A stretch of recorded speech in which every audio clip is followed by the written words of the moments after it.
horrible back pain, and you just wonder how they were even able to get dressed. Okay, so when that person's on your table, how easy is it for them to turn over? Sometimes not at all. Yeah. Okay, so do you start them face up or face down?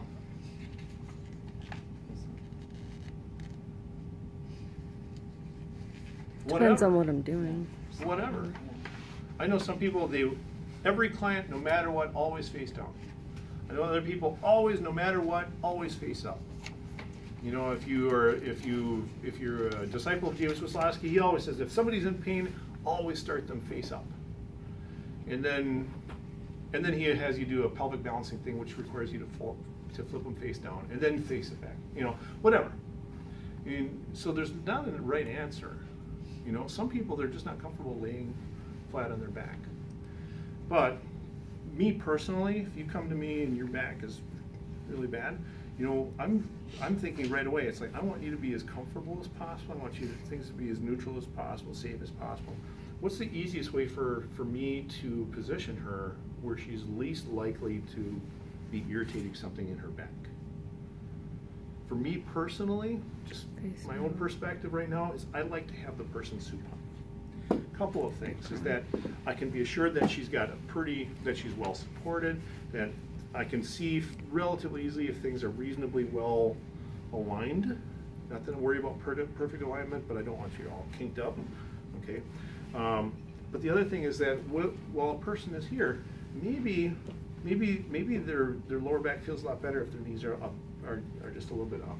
But maybe you really got some stuff going on, right?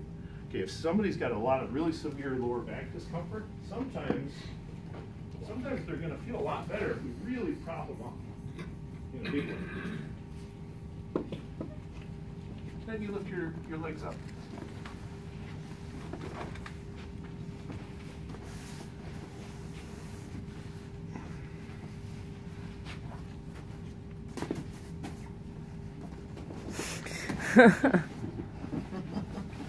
I'm not joking around. Yeah. Okay, I might put a chair on the table. Okay, at my studio we have a lot of bolster options. I can really get that up there. So why? Because for some people this is where they feel comfortable. This is where they feel the least strain or irritation or whatever. Okay, so I'm going to be sensitive to that. If a person is in a lot of severe discomfort, ideally, I want to make sure that whatever position you're in is comfortable.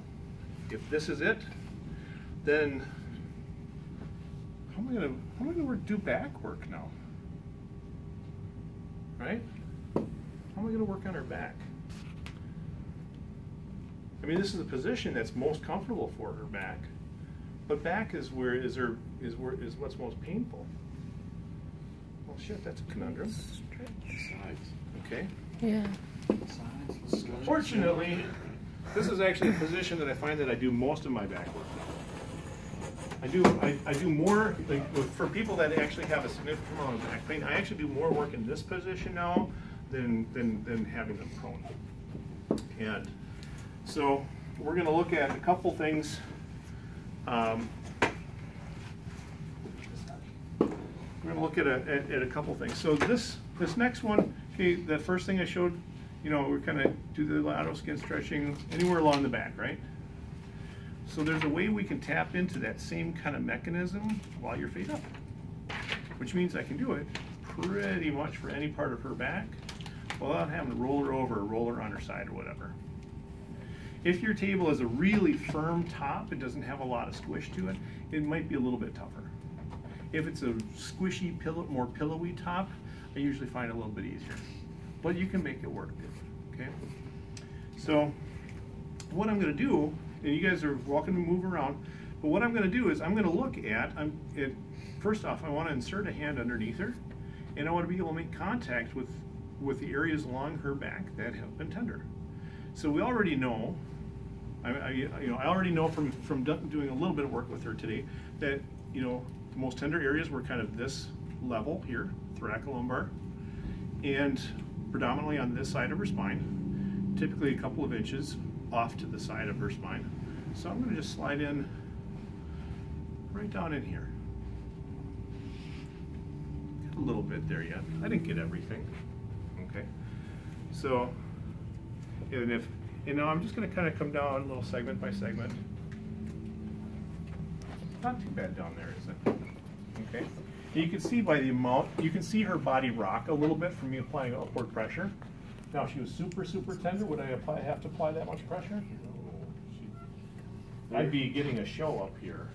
Where your fingers under going? Yeah, just press it up. Okay. If you have a large person and you're a small person, respect your body. Okay. You usually don't have to push very hard. Okay. It's more, this is just one of those options. Okay. So, but right up in this neighborhood here. Okay. If I come down a little bit further, we can find the vestiges of a few things. Okay. If I come out a little bit further to this side, yep, over there.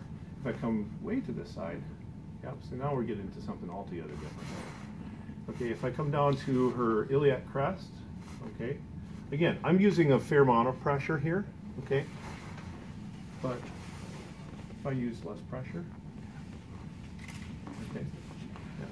So the worst thing we're finding at the moment is right up here. Okay. How was I able to find it again right away? Landmarks. That works. And you just and if you're not used to work with somebody in this position, doing back work, at first it's just take just pay closer. Just you might have to just pay a little attention to like what you're feeling, like what rib am I on, that sort of thing. Okay, find your landmarks. You'll find it. Okay. So then I'm going to borrow this arm. Okay. So remember when she was face down, I just slid her legs off to the side, and that kind of unloaded that area. Okay. We're going to do something kind of similar here. But this is going to be counterintuitive. I tell a lot of people, this next part may not make a lot of immediate sense, but bear with me. Maybe turn your head just a little bit away, just like that. Okay, now you don't have to look at me. Okay. Now what we're going to do is we're going to kind of I want you to just let that arm just come up here and just pop there, kind of this woe is me position. Okay. I usually, by this point, I will have introduced them to Dyson, so they can see it, whatever. Okay. So that they know that it's just there for me to get a little better grip, so I don't have to be pinchy. And then from there, we're just going to use that to just very lightly grip the skin and just slide the skin up towards the elbow. Okay. So meanwhile, I still got a contact point down here, but I haven't been pressing in at all. I haven't been moving around. I mean, you want to add a little wiggle of your fingertips or something like that. Sometimes people like that just because it's non-threatening. It feels like you're doing something. Right. They know you're still there. Right. Okay. But all the stretch is there in the arm. But the actual skin stretch is the position, okay, and adding a little skin stretch up here towards the elbow. Okay. So when I press here now, is that still tender? No. Okay. And I can hang out here for a long time if I need to.